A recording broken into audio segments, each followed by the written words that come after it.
So if we think about then that early stage, and founders are often working with this, massaged pitch deck, the holy grail. What's one big mistake that you see on pitch decks, and how could you educate founders around what they should be focusing on instead?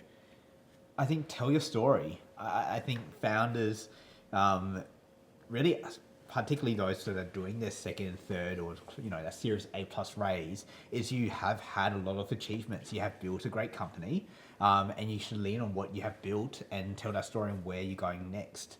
I think we get stuck in, we build a pitch deck, we have a standard pitch deck format, the problem solution numbers, and that is fine at the early stages.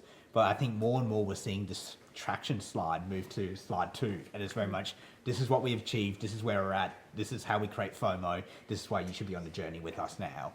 So I've really enjoyed seeing this really story about what have they built versus what are they trying to build, because as an early stage investor, we see all first pre-seed investment rounds where you're literally funding to build. It's like, no, you're past that stage, right? And you don't want to keep looking like you're a super early stage company, even though you have a whole bunch of product and traction behind you. And I think I'll add to that, Tim. I like when they say, this is the traction that we've had, and they get to brag about that, and then ... and we're just getting started. Yep. And that gives you an idea of how much headroom there is still to go.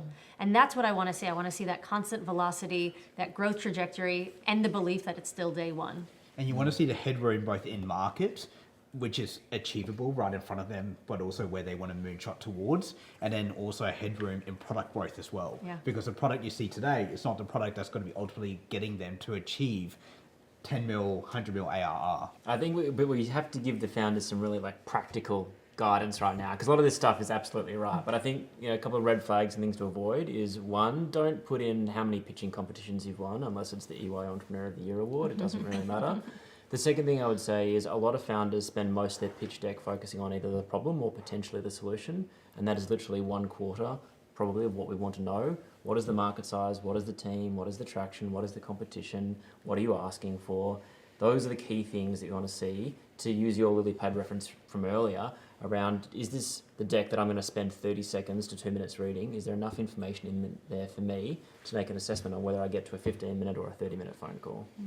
So it's kind of why this, why now? Yeah. Straight It's a business is more than the problem and the solution. A business is, got to look at those fundamentals, like what is the market size, what is the opportunity, what are you asking for? So 2 red flags for me. Often when it's a small team, you build it out with your advisors. Make sure you have spoken to every advisor and got their consent. Trust me, I will either text them, call them, email them, and go, hey, are you actually working with them? Or what are your thoughts? So that's one piece, is make sure everyone that's on your pitch deck you've got consent for, and then and can endorse you, that they know that you're sending this out to. Big red flag. And the logos. Getting a bad reference That's right. on your pitch deck. Then the second piece is unit economics. I think so many times founders put out this great narrative and a great story about their pitch and their company and the journey, but then you look at it and underneath the core unit economics, either they don't know it or they don't have it at all.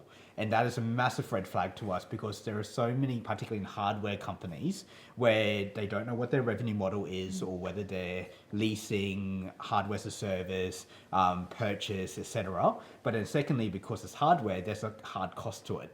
And if it's most cases, you don't want to be losing money as you scale your business. And I remember one of the companies we invested in where the company sounded great, the thesis was amazing, and then we actually looked at the financial model and realized the unit economics was, if the company was growing, they would be losing more money. And so actually that went, oh, okay, maybe we shouldn't go. Next steps from there.